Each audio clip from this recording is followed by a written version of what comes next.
Oração intercessória. A substância da oração. 2 sapos caíram num barril de leite. Assim me contou meu tio.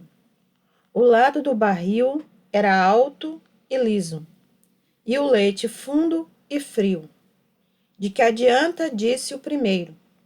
Não tem ninguém para salvar a gente. Este é o meu fim. Adeus, companheiro. E afundou o sapo lentamente. Mas o segundo não estava vencido e recusou a se entregar. Bateu as pernas, fez marola e começou a nadar. Eu vou nadando, onde há vida, há esperança. Ele começou a pensar. Não vai mesmo melhorar o mundo se mais um sapo definhar. Por mais de 1 hora ele se debateu, sem parar para reclamar, até que enfim disse, olha só, vou me safar. Bati o leite até manteiga virar. Autor desconhecido. Lições de 3 homens e um sapo. Faz 20 anos, desde que ouvi este poema espirituoso pela primeira vez, em uma mensagem de John Gallup, um dos meus professores no Instituto Christ for the Nations, Cristo para as Nações, ao falar de tenacidade. Não são muitas as mensagens que lembramos depois de 20 anos, mas John Gallup tem um jeito e uma unção para pregar sermões memoráveis. Outros, claro, têm um dom semelhante para pregar mensagens facilmente esquecíveis. Já ouvi muitas delas e até já preguei algumas também. O irmão Gallup mencionou a história que está em 2 Samuel 23, versículos 8 a 12, sobre os 3 valentes de Davi, Samar, Josebe-Basebete e Eleazar.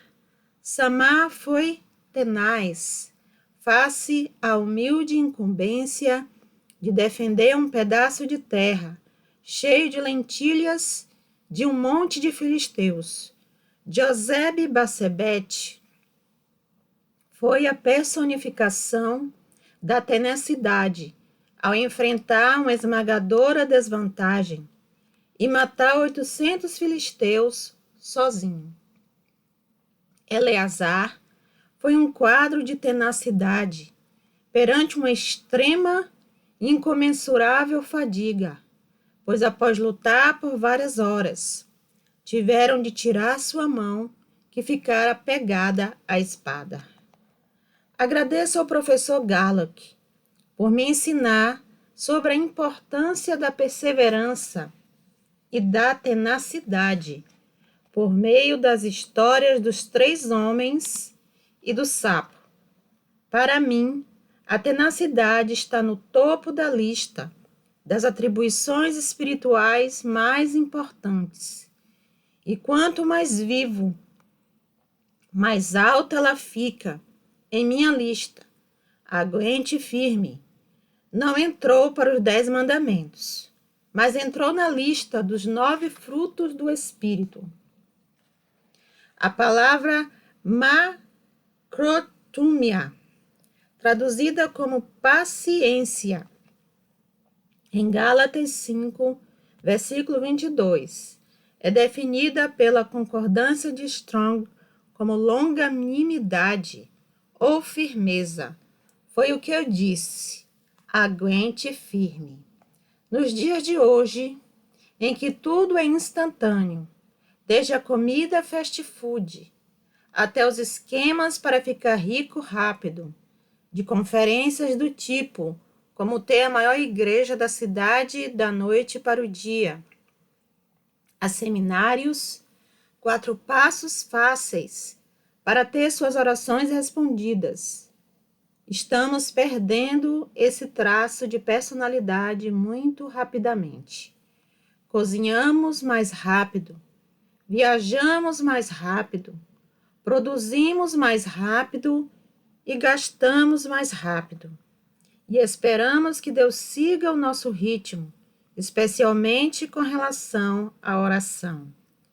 Dick Eastman, em seu livro No Easy Road, Não Há uma Estrada Fácil, declara: grande parte da sociedade se esqueceu do que é perseverar. Poucas pessoas têm um espírito determinado como o artista Rafael. Uma vez lhe perguntaram: qual é o seu melhor quadro? Ele sorriu e disse: o próximo. Vemos que Rafael estava sempre se esforçando para melhorar. É o que precisamos na oração, uma atitude de persistência. Somos muito parecidos com a chita, o guepardo africano, que tem de correr atrás de sua caça. O animal é muito bem equipado para a tarefa. Chega a correr até uns 130 quilômetros por hora. Mas ele tem um problema. Seu coração é desproporcionalmente pequeno, de modo que faz com que se canse rapidamente. Se não conseguir pegar logo sua presa, tem de parar a caçada. Quantas vezes somos como o guepardo com relação à oração? Vamos correndo aos nossos aposentos com grande energia. Corremos para a frente da igreja ou até alguém para pedirmos oração. Mas como nos falta coração ou paciência para sustentar o esforço, muitas vezes desistimos antes de realizarmos o que era preciso. E então decidimos que na nossa próxima jornada de oração, vamos orar com mais força e velocidade, quando o que precisamos não é mais do poder explosivo, mas sim de um poder constante, a estamina que só vem de um coração maior em oração. George Miller era um exemplo de homem que persistia. Um exemplo de sua persistência foi relatado por Dick Eastman no livro citado anteriormente. O grande segredo é nunca desistir até receber a resposta. Tenho orado por 63 anos e 8 meses pela conversão de um homem. Ele ainda não está salvo, mas será um dia. Não tem como ele não ficar salvo. Eu estou orando. Chegou o dia em que o amigo de Miller recebeu a Cristo. Só aconteceu quando o caixão de Miller foi baixado até a terra. Ali em seu túmulo, seu amigo entregou o coração a Deus. As orações de perseverança haviam ganhado mais uma batalha. O sucesso de Miller pode ser resumido em 3 palavras poderosas. Ele não desistiu. Tudo bem, vá com calma. A atitude que não funciona na oração. O próprio Filho de Deus passou noites inteiras orando para cumprir o seu ministério. Levou 3 difíceis horas no Getsemane para ganhar forças para enfrentar a cruz. Jesus, tendo oferecido, com forte clamor e lágrimas, orações e súplicas. Hebreus 5, versículo 7. Nós, por outro lado, nos especializamos na arte de orar com uma só frase e achamos que se dermos a Deus um culto de 2 horas uma vez por semana, somos bastante espirituais. Tudo bem, pode ser um bom conselho em algumas situações, mas na maior parte da vida, inclusive com relação à oração, uma atitude de tudo bem não funciona. Um piloto, no começo do voo, foi até a traseira do avião, porque uma luz de emergência havia acendido. O problema era a trava da porta, que acabou se abrindo quando ele se aproximou. O piloto foi imediatamente sugado para fora do avião. O copiloto, vendo pelo seu painel que uma porta fora aberta, voltou imediatamente em direção ao aeroporto e pediu para um helicóptero fazer uma busca no local. Acho que o piloto foi sugado para fora do avião, disse.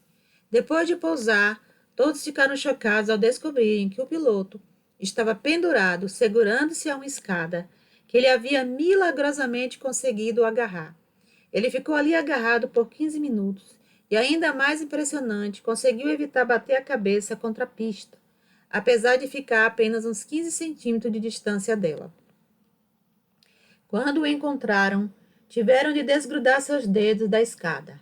Isso sim é perseverança. Qualquer pessoa que está associada tempo suficiente com a igreja sabe que os nossos problemas não são por falta de informação ou material para nos fortalecermos.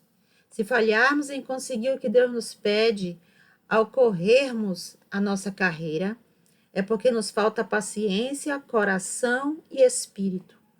Assim como o sapo, já consegui mais vitórias batendo as pernas e nadando do que com a atitude de tudo bem, calma, tranquilo. Já lutei até a minha mão está pegada à espada. Descobri que perseverar com tenacidade é muitas vezes a chave para alcançarmos a vitória em oração.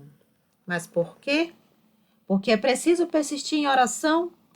Tenho trabalhado nisso por anos. Será que Deus requer uma quantidade determinada de orações necessárias para certas situações?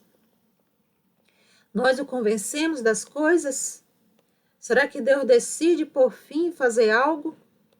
Fazemos por merecer a resposta às nossas orações através de trabalho duro ou da nossa perseverança? A resposta a todas essas perguntas é não. E a oração de importunação em Lucas 11, versículos 5 a 13, alguns perguntariam, ela não ensina que devemos importunar ou persistir com Deus até Ele decidir nos dar o que precisamos? A resposta é um enfático não. Não persistimos contra Deus. A palavra importunação em Lucas 11, versículo 8, é uma tradução infeliz da palavra anaideia, que na verdade significa sem vergonha, ou ousadamente, sem timidez. Aidos, o radical que significa modéstia ou vergonha, e é traduzido como tal em 1 Timóteo 2, versículo 9. Aqui em Lucas 11 está no sentido negativo, fazendo com que fosse sem modéstia ou vergonha. O ponto dessa história é o mesmo de Hebreus 4, versículo 16, ou seja, chegar ao trono da graça com ousadia e não se sentindo indigno ou com vergonha. Como pedinte dessa história, podemos nos aproximar de nosso amigo, Deus a qualquer hora, sabendo que seremos aceitos. Deus estaria usando esse período de espera para nos ensinar algo? Acho que às vezes esse é o caso. Porém, se essa é a razão para a demora, não deveríamos precisar orar pela mesma coisa vez após vez. Apenas uma vez, e depois esperar em fé até o momento adequado. Em outras situações, a demora talvez seja por Deus ter o tempo certo para responder à oração. E não nos cansemos de fazer o bem, porque a seu tempo ceifaremos, se não desfalecermos. Gálatas 6, versículo 9. Mas então, se esse for o motivo, pedir uma vez e esperar em fé deveria ser suficiente. Então, por que é necessário persistência ou perseverança em oração? Porque foi preciso 30 horas de oração para dissolver o cisto no ovário da minha esposa? Porque foi preciso 1 ano para acontecer o milagre para a garota que estava em coma? Porque às vezes são necessários vários anos de intercessão para vermos alguém salvo? Porque Elias teve de orar 7 vezes antes de haver chuva? Porque Daniel teve de orar por 21 dias antes que o anjo conseguisse chegar a ele com a resposta? Seu trono em nosso coração. Provavelmente, há razões das quais não estou ciente para ver a necessidade de persistência na oração. Certamente, não tenho todas as respostas com relação ao assunto, mas gostaria de dar uma explicação para sua consideração. Acredito que as nossas orações fazem mais do que apenas motivar o Pai a agir. Estou convencido de algo que Gordon Lindsay, o grande homem de oração e fundador do Instituto Christ for the Nations, Cristo para as Nações, chamou de a substância da oração.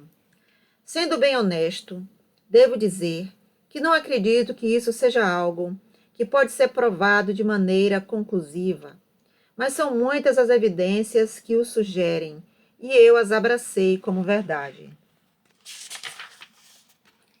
O conceito é que as nossas orações podem fazer mais do que apenas motivar o Pai a agir. Elas, na verdade, liberam o poder do Espírito Santo em nós para realizar coisas. Certos tipos de oração fariam isso, claro, mais do que outros. Por exemplo, em nosso capítulo sobre intercessão com dores de parto, falamos que isso acontece quando oramos no Espírito. Outra maneira poderosa de acontecer seria falar a palavra de Deus como uma espada nas situações que enfrentamos. Vê Efésios 6:17. Declarações ou ordens são outras atividades que liberamos com o poder do Espírito Santo. Vê Mateus 17, versículo 20, Marcos 11, versículo 23. A prática de impor as mãos é outro método, segundo as Escrituras, de transmitir poder. Vê Marcos 16, versículo 18, Hebreus 6, versículo 2. Que há poder literal do Espírito Santo, que pode ser liberado através de nós, é algo inquestionável. O poder de Deus que traz vida, cura e sanidade à terra flui através de nós, a igreja. Por favor, não imagine um trono no céu e pense que está tudo lá. Ele agora fez seu trono em nosso coração e nós somos o templo do Espírito Santo. Nós somos o naós de Deus. Em 1 Coríntios 3, versículo 16 e 6, versículo 19, essa palavra significa o Santo dos Santos. Nós agora somos o Santo dos Santos, a habitação de Deus na terra. Quando ele se move para liberar poder sobre a terra, não tem que lançá-lo de algum lugar do céu. Vem do seu povo, onde seu Espírito habita, aqui na terra. A igreja, o ventre de Deus na terra. Quer seja ao falarmos, tocarmos, impormos as mãos sobre os doentes, declararmos ou adorarmos, quando o poder de Deus começa a fluir sobre a terra, ele flui através de vasos humanos. Nós, o corpo de Cristo, somos o ventre de Deus, por meio do qual ele traz ou libera a vida sobre a terra. A vida que Cristo produz flui do ventre da igreja.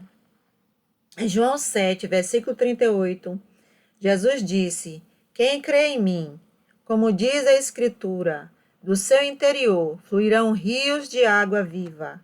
O interior, ou ventre, é a palavra koilia, que significa literalmente ventre. A tradução literal seria: do seu ventre fluirão rios de água viva. A palavra ventre fala de reprodução, fala de dar luz, fala de trazer a vida. Uma frase semelhante tem Apocalipse 22, versículos 1 e 2.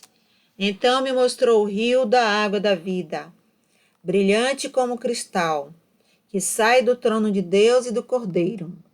No meio da sua praça, de uma e outra margem do rio, está a árvore da vida, que produz 12 frutos, dando seu fruto de mês em mês, e as folhas da árvore são para a cura dos povos. O quadro aqui é de Jesus, como a fonte de vida. Dele flui o rio com árvores nas duas margens. As folhas são produzidas pelas árvores, que são alimentadas pelo rio, que é alimentado por Jesus. As pessoas, as nações, alimentam-se das folhas e são curadas. O que quero salientar é que a frase "o rio da água da vida" nessa passagem é a mesma frase em grego que encontramos em João 7, rios de água viva. Não tem nenhuma diferença entre o rio da vida, fluindo do Cordeiro, trazendo cura e sanidade à terra, e os rios de água viva que estão fluindo do ventre da igreja. Nós somos os seus vasos que geram vida, suas incubadoras. Porque isso haveria de nos surpreender? Não devemos estar ministrando à terra a própria vida de Jesus em nós? João 7, versículo 39 nos diz que isto ele disse com respeito ao Espírito. É o Espírito de Deus fluindo de nós. Ele não impõe as mãos sobre os doentes. Nós é que fazemos isso. Ele não impõe as mãos em alguém e ordena tal pessoa. Ele nos diz para fazermos isso por ele. Ele, em nós, libera um rio que flui para a pessoa, e ela então é ungida e ordenada por Deus. Quando ele quer levar o Evangelho, que é o poder de Deus para a salvação e a vida, ele não ecoa desde os céus, ele fala através de nós.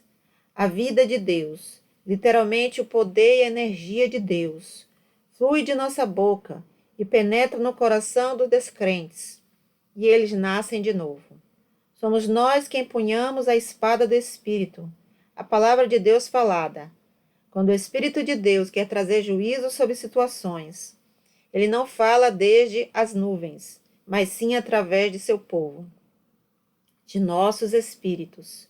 Quando eu falo a sua palavra em uma situação sob a direção do Espírito Santo, é o próprio Cordeiro de Deus falando a palavra. Ele libera a vida de Deus. Nós somos o ventre de Deus, do qual o rio deve fluir. Um poder que pode ser medido. É importante perceber que esse poder é mensurável. Há quantidades cumulativas dele. É facilmente provado que há níveis que podem ser medidos de praticamente qualquer substância espiritual. Podemos medir os diferentes níveis da fé. Romanos 12, versículo 3 diz: segundo a medida da fé que Deus repartiu a cada um. A palavra medida usada aqui é metron, da qual procede a palavra metro.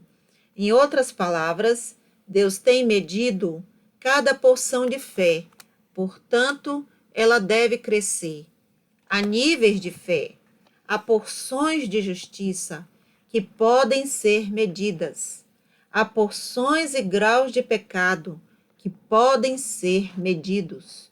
Em Gênesis 15, versículo 16, Deus disse a Abraão que daria a terra à sua descendência em 4 gerações.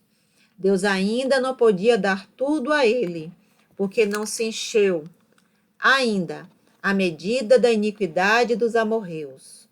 Há diferentes níveis de graça. Em 2 Coríntios 9, versículo 8 diz: Deus pode fazer-vos abundar em toda graça, a fim de que, tendo sempre em tudo ampla suficiência, superabundeis em toda boa obra. Na verdade, em Atos 4, versículo 33, nos é dito que com grande poder os apóstolos davam testemunho da ressurreição do Senhor Jesus, e em todos eles havia abundante graça. A palavra grega para grande é megas, da qual procede mega, a graça, há uma mega graça e a graça plena. Há diferentes níveis de amor que podem ser medidos. João 15, versículo 13, fala do maior amor de todos. Mateus 24, versículo 12, fala de um amor que esfria. Filipenses 1, versículo 9, refere-se a um amor que abunda cada vez mais. Há diferentes níveis do poder de Deus. Em Mateus 6, versículo 5, faltava um grau mensurável do poder de Deus. O versículo diz que por causa da descrença das pessoas em Nazaré, Não pôde fazer ali nenhum milagre. A palavra grega não diz ele escolheu não fazer ou ele não fez. Diz literalmente ele não pôde fazer, por causa do nível de fé ou descrença que o impedia de deixar o poder de Deus fluir. Apesar de poder curar os doentes, ele não podia fazer um milagre. O mesmo versículo que fala sobre uma mega graça também fala de um mega poder. Vê Atos 4, versículo 33. Eles tinham um mega poder porque tinham uma mega graça. Só quero deixar claro que os aspectos do domínio do Espírito são muito tangíveis e reais. A unção é real, o poder é real. Nós não vemos, mas está lá. Há quantidades cumulativas e que podem ser medidas com relação ao domínio do Espírito. Certas quantidades desse poder, ou rio ou vida, devem ser liberadas no domínio do Espírito para realizar certas coisas. Diferentes coisas exigem quantidades diferentes. Assim como no plano natural, você precisa de diferentes níveis de poder para diferentes coisas, o mesmo ocorre no plano do Espírito. É como a diferença entre a quantidade de poder necessária para acender uma lanterna e a necessária para iluminar um prédio, ou a quantidade necessária para um prédio em comparação ao necessário para iluminar uma cidade. O mesmo ocorre no Espírito. Diferentes quantidades do poder de Deus são necessárias para realizar certas coisas. Diferentes medidas de poder. Vejamos novamente Marcos 6. Quando Jesus não conseguia fazer com que poder suficiente fluísse em Nazaré para ali realizar um milagre. Havia poder suficiente para realizar algumas curas. A implicação é de que esse poder era de menor peso, porque o versículo diferencia entre as curas e os milagres. Poder suficiente fluía para operar um, mas não o outro, o que significa que são necessárias quantidades diferentes para diferentes coisas. Jesus poderia liberar poder suficiente para algumas poucas curas, mas não fluía o bastante, por causa da descrença deles, para realizar um milagre. Os discípulos em Mateus 17, versículos 14 a 21, tinham expulsado demônios e curado os doentes, porque Jesus tinha lhes dado autoridade e poder para tal. Levaram até eles um rapaz lunático. Contudo, eles não puderam ajudá-lo. Jesus veio e não teve nenhum problema em exorcizar o demônio que lhe causava aquele mal. Os discípulos tinham poder suficiente fluindo em seu ministério para lidar com a maioria dos demônios e doenças, mas se depararam com um que requeria mais fé e poder, e não tiveram o suficiente para superar aquele. Repito, a implicação óbvia é que há níveis diferentes necessários para se realizar diferentes coisas. Estou totalmente convencido de que esse princípio é a razão porque leva um tempo para a maioria das orações serem atendidas. Receber um milagre instantâneo é de longe a exceção. Geralmente, não é apenas uma questão de pedir ao Pai para fazer alguma coisa, mas sim de liberar poder suficiente no Espírito para realizar o trabalho.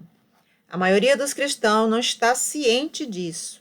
Depois de pedir, tendemos a relaxar e esperar Deus, quando Ele muitas vezes está, por sua vez, esperando por nós. Temos falhado em entender que algumas orações precisam de mais do que apenas pedir. Às vezes, quando parece que Deus finalmente conseguiu, ou quando achamos que algo simplesmente aconteceu de uma hora para outra, a verdade é que poder suficiente foi finalmente liberado pela oração para realizar tal coisa. Profetas que perseveraram pelo poder. Quando o profeta Elias foi até o filho da viúva que havia morrido, ele se jogou em cima do cadáver do rapaz cara a cara E orou 3 vezes. Ver 1 Reis 17, versículo 21. Por que 3 vezes? Porque o homem de Deus não estava no nível que precisava estar espiritualmente? Porque ele não tinha fé suficiente? Porque não fez direito das primeiras 2 vezes? Não nos é dito a razão, nem insinuado nenhuma dessas coisas. Eu acredito que ele estava liberando um pouco mais de vida de seu ventre espiritual, ou espírito, cada vez. Requer bastante vida para ressuscitar um morto. Em capítulos anteriores, analisamos a passagem de 1 Reis, versículo 18, em que Elias ora por chuva.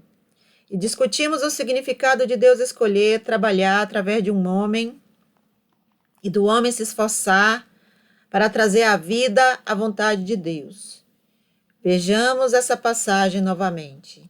Em 1 Reis, capítulo 18, versículo 1, o Senhor disse a Elias: Vai, apresenta-te a Acabe, porque darei chuva sobre a terra. Deus não disse, eu talvez dê. Ele não disse, se você orar o suficiente. Ele não disse, estou pensando no assunto. Ele apenas disse, darei chuva. Era a hora de Deus, a ideia de Deus e sua vontade. Contudo, nos é dito no fim deste capítulo que Elias labutou em oração diligentemente 7 vezes, na posição de uma mulher em trabalho de parto, antes de as nuvens aparecerem e a chuva chegar. Ele não estava andando casualmente no topo da montanha e dizendo, Senhor, envia chuva. Imediatamente choveu. Isso não é a oração poderosa e eficaz que Tiago 5, versículo 16 a 18, diz que Elias fez para parar e depois trazer a chuva. A pergunta que devemos nos fazer é, se era a vontade, o tempo e ideia de Deus, então por que Elias teve de orar 7 vezes até a chuva chegar? A explicação mais plausível para mim é que era preciso perseverar até ele ter orado o suficiente, até poder suficiente ser liberado através de sua intercessão para subir até os céus e fazer a obra. Porque levou 21 dias para Daniel receber a resposta, quando Deus enviou um anjo a ele desde o primeiro dia em que ele começou a orar. Eu pensaria que se Deus quisesse enviar um mensageiro angelical, ele conseguiria enviá-lo imediatamente. Ele tem poder suficiente, não tem?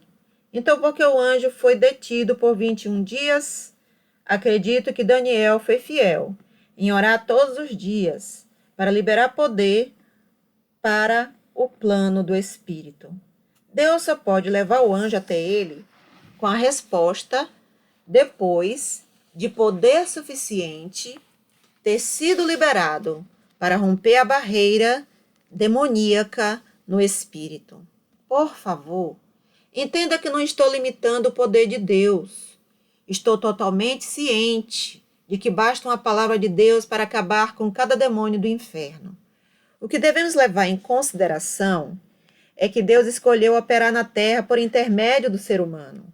Parece-me razoável que se as orações de um homem são responsáveis pela liberação de um anjo, elas também seriam a chave para romper barreiras, para receber uma mensagem. Tal como Bill Hyman disse, apesar de haver recebido a resposta à sua oração, e ela já está a caminho, se Daniel tivesse desistido, ela provavelmente nunca haveria chegado. Liberando o rio de poder. Porque levou 3 horas para Jesus chegar a um resultado no jardim de Getsemane. Porque os anjos não vieram imediatamente e o consolaram. Deus certamente não estava retendo-o desse homem justo e sem pecado. Poder estava sendo liberado no espírito para romper a dificuldade. Não estou tratando aqui de vãs repetições. Não estou falando de pedir a Deus vez após vez. Não estou falando sobre entender os caminhos e princípios de Deus o suficiente para saber como liberar o rio de modo a fazer nascer a partir de seu ventre espiritual. Quando intercedemos, cooperamos com o Espírito de Deus. Isso o libera para sair de nós e pairar sobre uma situação, liberando suas energias que dão vida até aquilo pelo que estamos orando ser realizado. Porque levou um mês para nos livrarmos do cisto no ovário de minha esposa. O que eu estava fazendo por ele 1 hora cada dia durante aquele tempo? Estava liberando o rio a partir do meu ventre. Alguns diriam que Deus finalmente respondeu à minha oração depois de eu ter perseverado o suficiente. Não, a dor que ela sentia começou a diminuir durante todo aquele mês. E isso, segundo o nosso médico, significa que o cisto estava diminuindo. Ele não desapareceu de 1 hora para outra. Poder estava sendo liberado no domínio do espírito e realizando algo fisicamente em seu organismo. Cada dia, quando o poder era liberado, ele destruía gradativamente o cisto um pouco mais. Porque eu tive que orar por mais de 1 ano por aquela jovem que estava em coma, sobre quem falei no começo deste livro? Fui visitá-la, pelo menos 1 vez por semana durante 1 ano. Falava-lhe a palavra de Deus, chorava, clamava por um novo cérebro para ela e lutava o bom combate da fé. Porque demorou 1 ano, o que requer muito poder para formar um novo cérebro. Porque Deus não o fez instantaneamente, não sei. Tentei tudo o que sabia para fazer com que ele operasse. Eu disse, menina, eu te mando, levanta-te. E ela não se levantou. Fiz tudo o que li que os heróis da fé fizeram. Em fé, eu até assentei na cama e ordenei que acordasse. Mas ela caiu de volta em seu travesseiro como uma boneca de pano molenga. Não sei porque Deus escolheu não fazer um milagre instantâneo. Mas como ele não fez, estou bastante certo do seguinte. Uma quantidade mensurável do rio teve de fluir até haver o bastante para produzir aquele milagre. Efésios 3, versículos 20 e versículo 21 diz: Ora, aquele que é poderoso para fazer infinitamente mais do que tudo quanto pedimos ou pensamos, conforme o seu poder que opera em nós. A ele seja a glória na Igreja e em Cristo Jesus, por todas as gerações, para todo sempre. Amém. A palavra usada para infinitamente mais do que tudo é a mesma usada para a abundante graça de Deus em Romanos 5:20. É a palavra hiperperissos. Hiperperissos. Perisso significa superabundante. Hiper significa além, ou mais que. Juntas, elas significam superabundantemente, com ainda mais acrescentado. É como dizer mais do que mais que. Efésios 3, versículo 20, diz que ele tem poder suficiente para fazer mais do que podemos pedir ou pensar e ainda mais. Mais que mais, infinitamente mais. Então, por que tantas vezes somos insuficientes?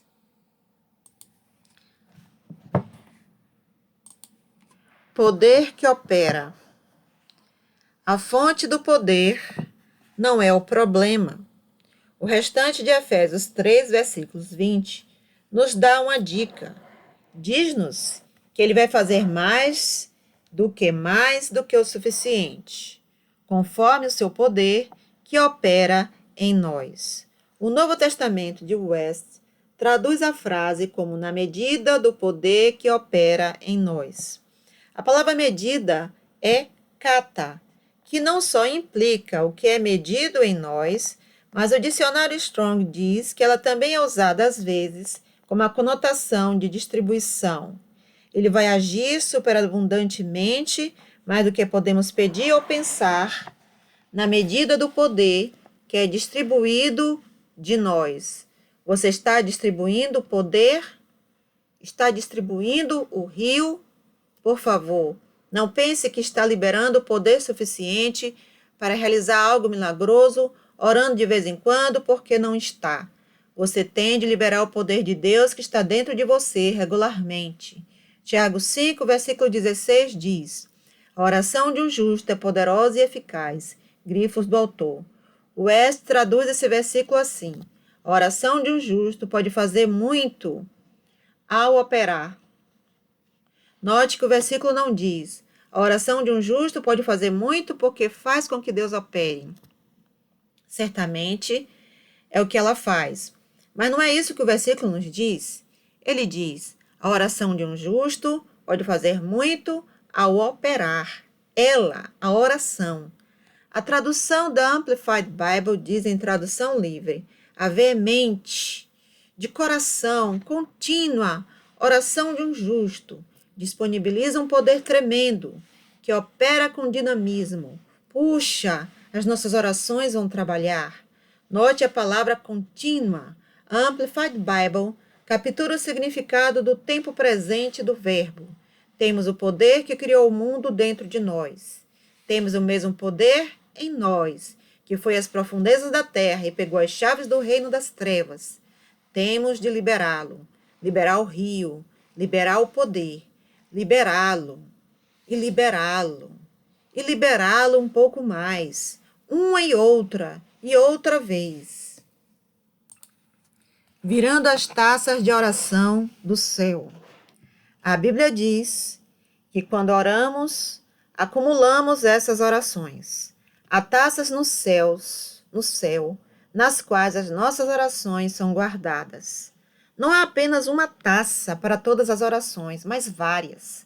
Não sabemos quantas, mas acho que é bem provável que cada um de nós tenha a nossa taça no céu. Não sei se é literal ou simbólico, não importa. O princípio ainda é o mesmo. Deus tem algo no qual guarda as nossas orações para serem usadas no momento oportuno. E quando tomou o livro, os 4 seres viventes, os 24 anciãos, prostaram-se diante do Cordeiro, tendo cada um deles uma harpa e taças de ouro cheias de incenso, que são as orações dos santos. Apocalipse 5, versículo 8. Vi outro anjo e ficou de pé junto ao altar com um incensário de ouro, e foi-lhe dado muito incenso para oferecê-lo com as orações de todos os santos sobre o altar de ouro que se acha diante do trono. E da mão do anjo subiu à presença de Deus a fumaça do incenso com as orações dos santos. E o anjo tomou o incensário, encheu do fogo do altar e o atirou à terra. E houve trovões, vozes, relâmpagos e terremoto. Apocalipse 8, versículos 3 a 5. Segundo esses versículos, ele libera esse poder, quer no momento certo para ele fazer algo, quer quando já foram acumuladas orações suficientes para realizar o trabalho. Ele pega a taça e mistura tudo com fogo no altar. Quero que imagine isto. Ele pega esse mesmo fogo que cai no Sinai, o mesmo fogo que queimou o sacrifício, consumindo as rochas e a água e tudo mais quando Elias estava na montanha. O mesmo fogo que caiu em Pentecostes, o mesmo fogo que destruiu seus inimigos, o mesmo fogo do Deus Todo-Poderoso, e mistura sua taça de orações com o seu fogo. Depois a derrama na terra. Relâmpagos começam a brilhar, trovões a ecoar, a terra treme. Algo impressionante acontece no domínio do Espírito, que então afeta o mundo natural. Deve ser o que aconteceu quando Paulo e Silas estavam presos e começaram a cantar louvores tarde da noite. A adoração começou a subir. Deus estava ungindo aquilo. As taças foram cheias e Deus as derramou. A terra literalmente começou a tremer. A porta da prisão se abriu, os grilhões caíram. Como resultado, o primeiro convertido na Ásia nasceu de novo em Filipe. O evangelho penetrou pela primeira vez em um novo continente na Terra. Acredito que o Senhor me mostrou recentemente o que acontece às vezes quando buscamos com uma necessidade e lhe pedimos para realizar o que ele diz em sua palavra. Em resposta aos nossos pedidos, ele envia seus anjos para pegar as nossas taças de oração e misturá-las com o fogo do altar. Mas não tem o suficiente em nossas taças para satisfazer a necessidade. Podemos vir a culpar Deus ou achar que não é a vontade dele ou que a sua palavra talvez não signifique realmente o que diz. A realidade é que, às vezes, ele não pode fazer o que pedimos porque não lhe demos poder suficiente nos momentos que passamos orando. Ele derramou tudo o que havia para derramar e não era o suficiente. Não é apenas uma questão de fé, mas também de poder. Espero que isso não o assuste. Fico empolgado quando penso nisso. Eu não sabia na ocasião, mas quando estava com aquela moça em coma, cada vez que falava o nome que está acima de qualquer nome, cada vez que orei no Espírito, cada vez que invoquei a palavra e as promessas de Deus, cada lágrima que derramei foi colocada em um odre. Vê Salmo 56, versículo 8. Ou taça, e Deus estava apenas observando até ele finalmente ficar cheio. Seja radical, derrame o poder. E em uma manhã de sábado, em 1986, o Todo-Poderoso olhou para um dos anjos e disse: Está vendo aquela moça ali, cujo cérebro não está mais funcionando e que tem sido alimentada pelo estômago e respirada através do orifício na garganta e está deitada feito morta-viva, a quem os médicos já desenganaram? Estão vendo-a ali? Peguem esta taça que foi cheia e misturada com o meu fogo e derramem sobre a sua cabeça. O resto é história. Entre no quarto de seu filho, se ele ainda não nasceu de novo, e de preferência, quando não estiver lá, e coloque o poder da oração, substância em tudo que ele toca. Esse poder pode entrar em suas roupas ou lenços e ministrar para eles. Unção e poder suficientes fluíram do rio do ser interior de Paulo e foram para o seu lenço, de modo que milagres notáveis ocorreram quando as pessoas tocaram aqueles lenços. Havia poder e unção suficientes nas roupas de Jesus, de modo que quando as pessoas tocavam a orla de suas vestes, algo fluía dele. Você deve se lembrar do testemunho de Paul Simpson, que veio até mim com um lenço e disse: Você poderia orar sobre este lenço? Vamos cortá-lo e colocar um pedaço dele em todo lugar por onde o nosso filho passa. Vamos esconder um pedacinho onde pudermos.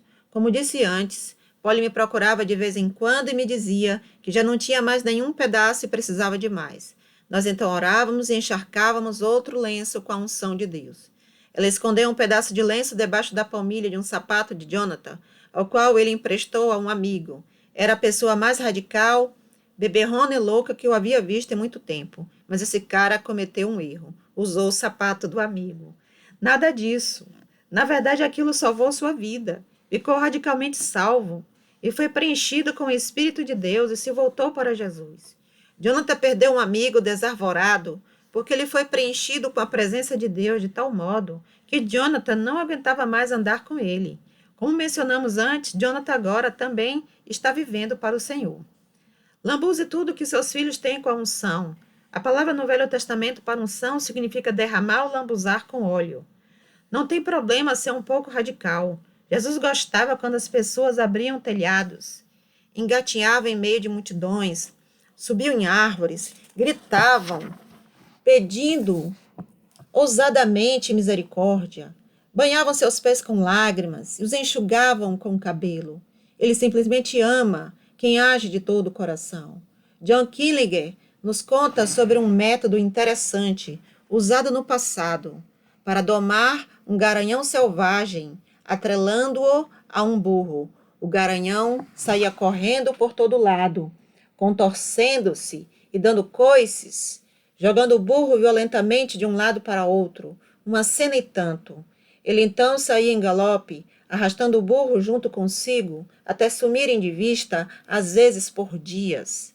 Depois acabavam voltando, com o burrinho todo orgulhoso no comando. O garanhão havia se esgotado, lutando contra a presença do burro. Quando ficava cansado demais para continuar lutando, o burro então assumia a posição de líder. E muitas vezes é isso que acontece com a oração. A vitória vai para os mais persistentes, não os mais irados, para os mais dedicados, não para aqueles com grandes demonstrações de emoção e energia. Precisamos de orações sistemáticas, cheias de dedicação e determinação, e não de um fogo de artifício esporádico.